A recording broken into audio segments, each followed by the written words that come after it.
ene ye obeni mbosome ne de tosudun sia wa fimpino ene ye dunu wenan ne emu adesoma ma hanum sei Adom TV se me koso ye man mu ya boabo no de som sa Adom TV ewie Premtobre Kasee Facebook/Adom TV Kasee no honom sanso so ana DSTV Go TV so sem no twagum live e wo honom na hye ne so se na wo twen sem ne bi esi ye o my Ghana mu no Kasee mu so bi ye de besom mo Midday e de okatachi e jeskapa ye ntwa ye ho ye ba se de sem si fatie no me hye ase Shen sem no ase na Ghana National Petroleum Corporation panyinfo abo homodin akwakosi eye janan bia na se ahonedie bia de amadwadefo wo mo ewo bibia ni na sabia ye wo kire de abia ombetumi agya omonan ehonom ebi eka ho sanso so na bia ombetumi akwakodwo so so bi ewo honom sanso so na bia obetumi akwakoye ho ye adware ni nyina bi ho so se no beboa ama ahonedie nsem ekoso odwane mo no etumi akonani National Petroleum Corporation, GMPC, Womo Foundation, Eco Pow, Ejanan, Fufro, Bibi Omanfo Besonchi, Ewo Bibiani Ejum, Ehon Executive Director, Emma Jumakuno, Dr. Dominic Kasee, Editu Jase. Eka womo Jumakuno enhihye ho se womo beboa amampuntuo aba wompatemo ebini ahonidie ewonsem a womanfo ehui bieni market omode adestre efa traditional authorities ewa ha any opinion leaders ewa ha omode for mo so ba yen chen se yemebo mo efa no sanitary facility enye se bia toilet facility nkwane mbom ofano baby amu ton ade yo metimi awro mo is a shower ka ho afi disabled force baby amu so be use e ka ho nte ultra modern sanitary facility ayende yankopon Adom contractor no report or the aba ya catch e say we dwumedi ade share nsa no Adwadifo ahodo a womo ewo dwomu ho no ene Adom news nsentwofo etwetwe nkomo no womo de tudwa se eyade abebo mo pa ewo ahonidie ewonsem ho na womo nso ebo GMPC Foundation abaso anamontu a womo etuye no Adwadifo mo ba ene omo mbedom ya to obi mpotumi kọ eja ne nangu ne ho eye ni wu asem na ene nyame adom a omo adom yen yenya ajana wo ha de Kasee ye de mpanfo nyina se da ne da nyina no omo mo aye na yesufro omo a omo tie ye ne sem mo de na ye nam ha mu bebrebe yese mpatam ha no toilet bia ni ha e ka wa che okokkompa no ha na sisi ya nyame adom omo be ye bia ma yo ha de eboa ye pa be boa ya nkasa be boa ye ma yemfisa nsem ne so na afi yemfe yeni enche insem foforo emu na Director General Emma Ghana AIDS Commission enso so aba bekasa ne nsem nyina ne se wo mu endro metre antiretroviral drug no efi afimpi no ene do miensa ne mo jumbusume ne mo ene kopi mu ewo temapod besine impanyimfo njemu ma wo mu gusu aye claim ne basa na ha wo mu edwumadi panti wo sre sadawro mo betime agye mama wo mo na AC yade a yate atese wo my Ghana mo no eso atumi ate Director General Award Ghana AIDS Commission ano Dr. Chreme etu ahene echiremu say nru ya aka pot no global fund containers 236 million ya malaria test kits and bed nets 211 eka ho ochiremu say isa nru ya aka pot hon muninti no de ohawpa na aba beto ayarehwe adwumayefo so ene won mu aisese wonya nru yi bi enom sansese wanya de apomudin sunsanso boni bebre beba bijai wonum so Dr. Chreme tu ahene echiremu se nenti ehu hia na anti wo ka ho asem nyina agina se eyade etaisi ewo man mu pa wono na dwene mu no eyahye ye hwa apomudin so ewo man mu na anye wonum adwuma yie esanse enura ehu hia sa no eni se ekoka eposo abosumi bebre wochiremu se wonu wo hunu nenti a esese enura ehu hia manfo apomudin sa no etumi echere ewo eposo na afei ekai betoso etitirupa ene se ye custom bonded warehouses a sa enure ebedru eposo na se woyi apa obetumi edi akwa kogu honom wa abra enchere wo poso na ekabia emetoso wasisudua se ehu behia se apomudin aso ye no ene ankrankra aso ye ebeka wo ho abomu se de ebeya sika bia wo hia ye ebeboa HIV dwumadi ewo man mu no obetumi etu ho anamo esan se ebibimaya hodo so no ankrankra adwumakuo eboa saa eniema yi bi pa ya ne sente hu behia se Ghana so ebetu saa anamo ni bi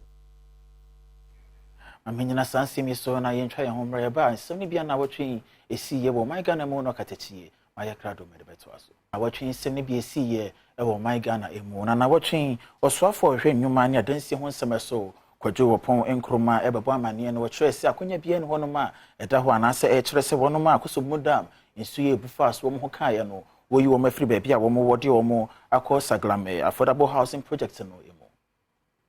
wo hwe edansie ene nnwuma so kwadwo wopon kroma ekiremu a akonya bia ne honom se omanfo akosombo dam eyirifa wo mfie no ode won bekọ saglame affordable housing project ne mu bosumi nsie nie ena sa atori enchemi esiye nanso enipa mpempem da so a eda abonten a omra hyebedwane yo won ofton ede koto omra hyebedwafo anim ebusa se da benda ena obemomanfo baabi ada eno ena owura kwadwo wopon kroma eyi ano. Saglemi affordable housing project is currently not habitable. Electricity and water have not yet been extended to the site. In addition, the site lacks basic sewage systems, making it uninhabitable in its current state. Anusi yepe ena Samuel ukujeta blakwa echere se onti aban ase koraisan se vanese na aban se sika pempem ede ya African Games nanso omanfo ho akire wo mu se watori nchemu a waja wo mo pa mo. Thousands of our fellow compatriots are still living in tents and congested classrooms 6 months after this village. Has he visited them since he became Works and Housing Minister? Has he been to the ground to see the situation for himself? If he is aware that the safe havens, they relocated the victims of the spillage to, these safe havens also do not have basic water, sewage systems, and electricity.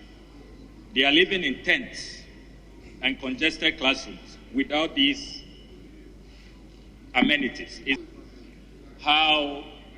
the government feels and his ministry feels to see that the MP for the area, my good self, and benevolent Ghanaians have been able to put up structures. In 7 weeks, we have housed 600 people. Decent accommodation. 7 weeks, and the whole government with all our taxes. 6 months. You are here talking about stakeholder consultation. How do you feel? I want to know. Could this not have been done within a few weeks? It's 6 months after the disaster. Thousands are living in tents, congested classrooms. In preparation for the Africa Games. Insurance and for money, and so penny mabossome wa fimo and on my Ghana, a bequa batso so the saints now watching about to commissar and KB homophobia and I posted to my phone woman penny for pies in Conya did Dinkomo, and say Yahodo, dear go come a bit to me aboa. I'm about to bring the moon as some jet to me at dinner. Penimpa entity ho nsam so abato commission Michael Boedu ene central for twetwen komo ene odi tu dwa say nhyiemu a abato commission ene police adwuma no ehia ye no eyade ebeboa pa ama won kita hodie etumpon na afenso bia hunu dwuma esese wodie sade ebe ya abato a eba so no ebe ya asomdwe ene police phone komodie no ekoye niema ehia ye ne omudi hu komo omso a ne omso omo kan de ehia omso kire yen but I say you know be nyina e de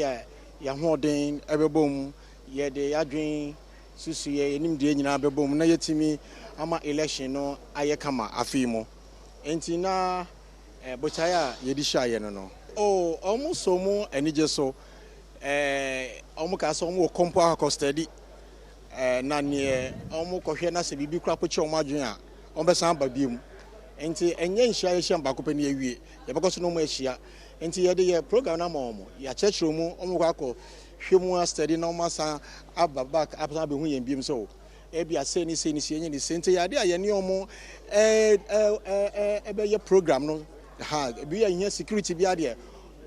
ye be from no omo abeboa ye Ngitahudie bafotene de magana police adwumakuo no ACP Grace Ansa Akrofi aso de tudwa se wonnom ahyase a wo ye bambo mu ntete e de ama adwumayefo wabato a eba no eno nti na ho akohia se obehia abato komisan no no wonnom ehunu won hyehye yepono se ne be ya wonnom so e de be hye wondwumadie a wedi won ntete ne mu na aboa ama ACP afana to ye ho se obi a ne ho hia wo electoral process nim no ye ne bedi nkita ho nti nkita ho se bi ne ye ne isifo ba bedi na no pe ya na meti omo calendar for election no eno ne sen na nim say calendar process from registration o exhibition o voting o ni nyina bambo ehu hia wo bambo di mu na ye hu say aha omo behia ye behia nipa dodo say aha ye be ye ni say nti ye bambo nhihye nti ene ye bae no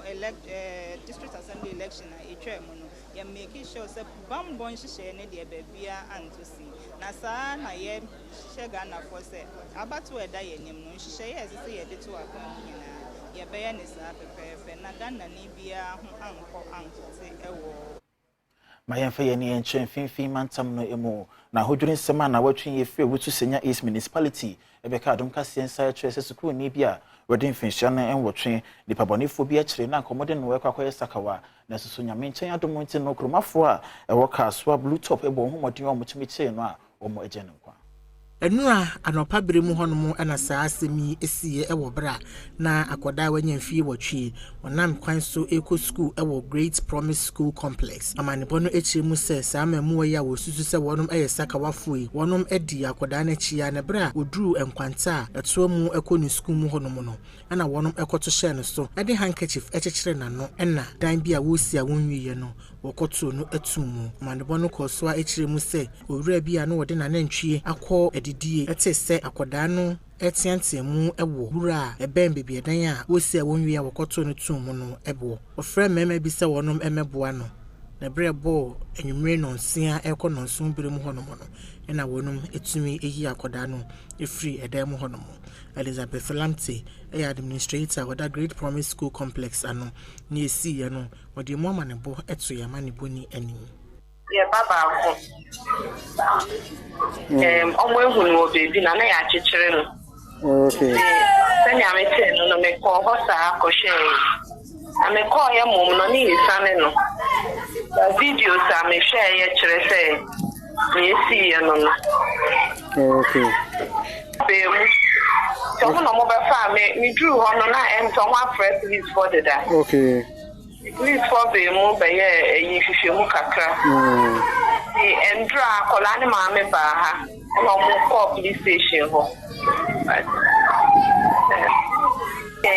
no if I just say case no almost say akola ne ira no guardians na bambe e can say omo amba and the report to police station that madam e kan and say omo eje no say I'm not too sure saying no 5 okay daddy and see after then I will put a bar around no I nya opportunity me ni bi hu Kasee and drown she any man Kasee nti yeguso akwaya ade esi no enya ye school hanko amba betumi ato akola dia okay bana akoba me say ye school akola betumi ato Ghana akola dia yeah na wɔkyerɛ sɛ wɔn mo my Ghana mo yo national service do wɔn na bɛyɛ abosumi mienu ntɛm ni wɔn nsa enka wɔn mo akatua na wɔkyerɛ mu sɛ enam sɛ wɔn ho nsɛm bi wɔn de ma mpanyefo wɔn yɛ yɛmfonso bi wɔn ntie nam so na amasa mo akatua no akamu Science said the National Service Secretariat for Eche and San with National Service for Sikama one no inti manfo do no a na akasa fa ho na sentemu ha no mabeto just say National Service for ye adwuma abosome 9 nanso abosome mienu sika en watu ama won mu ane senti e de how pa ababegirai National Service adwumayefo no so Acting Director Corporate Affairs our National Service Secretariat and Prosintiwa and joining Samani Bonfo Etchum Komono but Chireni Ntia and Masikatua no Etchere. You are aware that we pay service person through his switch card. So if you have missed even one number, the allowances will not go through. And we realized that this was quite a huge number. Perhaps through no fault of theirs, maybe some inadvertently they may have typed wrong numbers. And there were reports of impersonation also on the part of some of the service personnel. So it was important for us to do the exercise that we just concluded. That is the validation and clearance. So we always advise them that the number is unique for you alone. You keep it.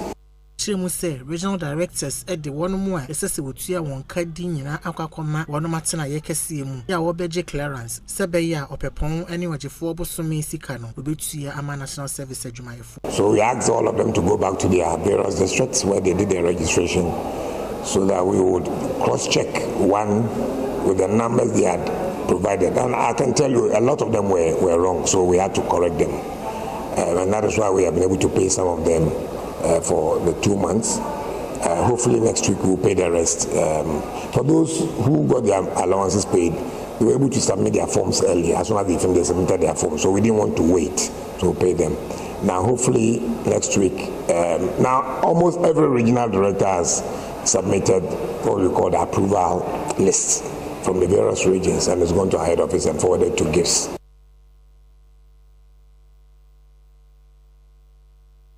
My yɛni ɛnkyerɛ nsɛm foforɔ emu na sɛ Ghana de hyɛ bɛhyɛ ne nso a nkyɛ bia ɛna ɛnyinam ahoɔden adwuma ɛkɔ ECG ɛde ama ne bɔ ɛbɛto dwa de kɔkɔbɔ ɛma yaresabea aduokono baako 91 sɛ sɛ wɔn ahwɛ na dɔnhwere aduoso mmienu ntɛm wɔn ka wɔde wɔn wɔ ntwe afa ama wɔn de yɛnyɛ nkane odidi dwuma wɔ wɔn yaresabea hɔ nom no obetwam kura nam so ntina na wɔtwen asɔyɛ hwɛ apɔmɔden nsɛm so ɛde ho ano yie ɛbɛto dwa kyerɛ sɛ wɔn de hyehyɛ yie gu akɔm hwɛ sɛ saa ka ne nyinaa no wɔn betumi ɛyɛ firi hɔ. Isaac Ba Ofei eye PRO ewase ya ehwe apomuden ehun nsem so said the Electricity Company of Ghana ECG abo apomuden aso ye aduokono ba kokoko se wonom ka wodie nyina no wama wonom donhwere aduoson mienu se wonom entua ente sa obetwa wonom anyina mahoden mu no owura yi ede atodwa se wonom eye nhyehyeye se de be ya animanimu ya obehu anamo a obetuo afa ho ade sansem ntudwa wabra na wɔkasa wo Adom FM daso nsam so enewuku anopei ɔkyerɛ mu sɛ wɔnom gusu a wɔyɛ nhyehyeye sɛ bɛyɛ a mpanyinfo a wɔnom ɛda yaresabea ahodoɔ ano no wɔne wɔnom ɛbɛyɛ nhyiamu na wɔhunu akwan pa saa asɛmi wɔde bɛfa so.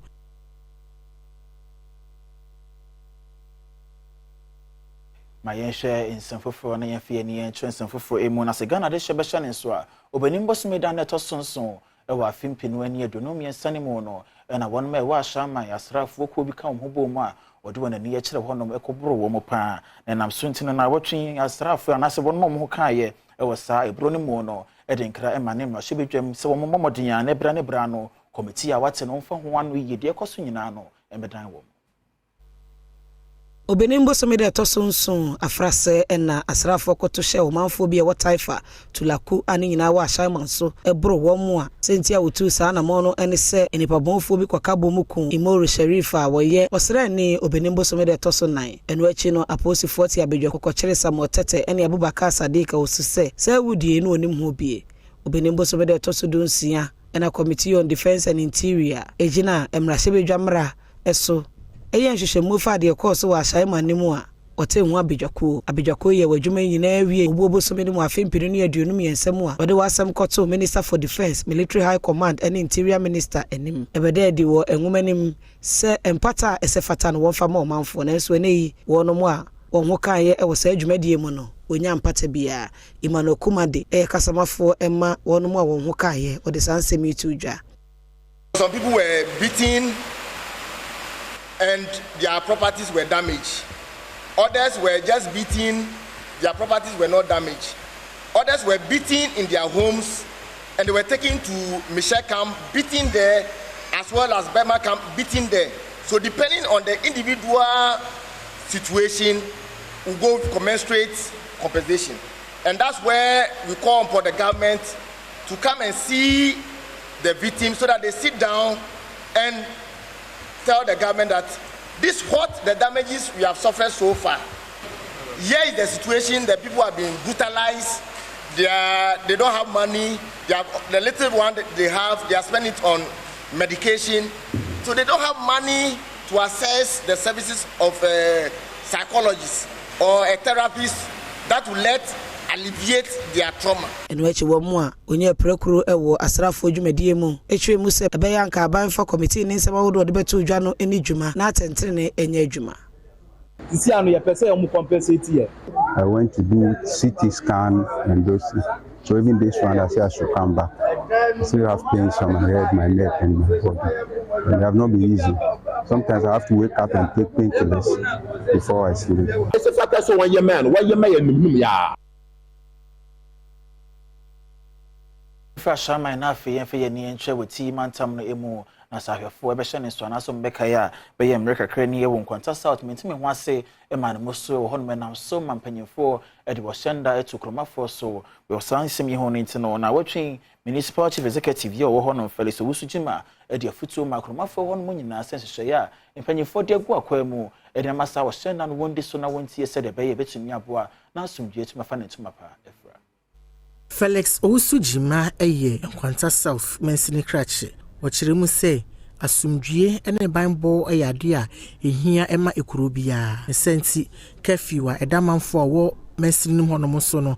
kwan ya wode fa so agire banbo mu ewo honom mensini krache Kasee mu ene ochiremu say ehu behia seke bi omufo nyina ebetena sene wadwendwen akwan pa sa curfew edamanfo yi so no obesesemu esanse wonu de wohunu ne se wonum eyi firi wonum anase woyen sesanye ewo mu a ebemma manfo asan esi wonum dada mu biom. The issue of curfew in Nkwanta South, I would say it has not been entirely decision by the Interior Ministry and Ampo Rexen say ever curfew into Nkwanta. So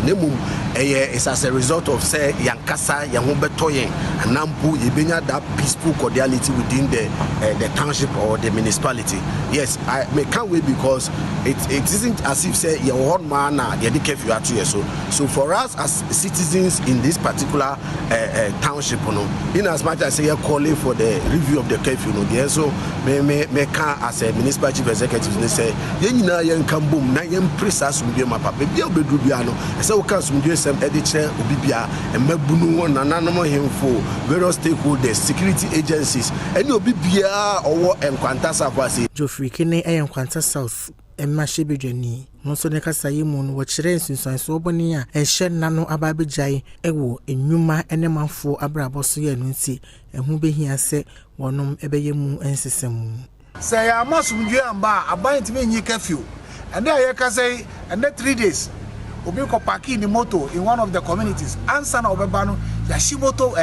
motoki no na we e dia sumdue ba. We ebema confidence say curfew no ye be reviewed. We kire say sumdue on Nkwanta South and asumdue ni Nkwanta South. Ye besre say bebi akwakodru no ye nyina ye mfa ye tuo ye jai ye matches ni ebi yakudie ye hangi ye pre nkoso e man Nkwanta South ye ka say sa conflict aboye ka bebre e ka conflict aboye ye wie na e calculate mawa e ya de e betimi di mpuntu papa abre wo Nkwanta South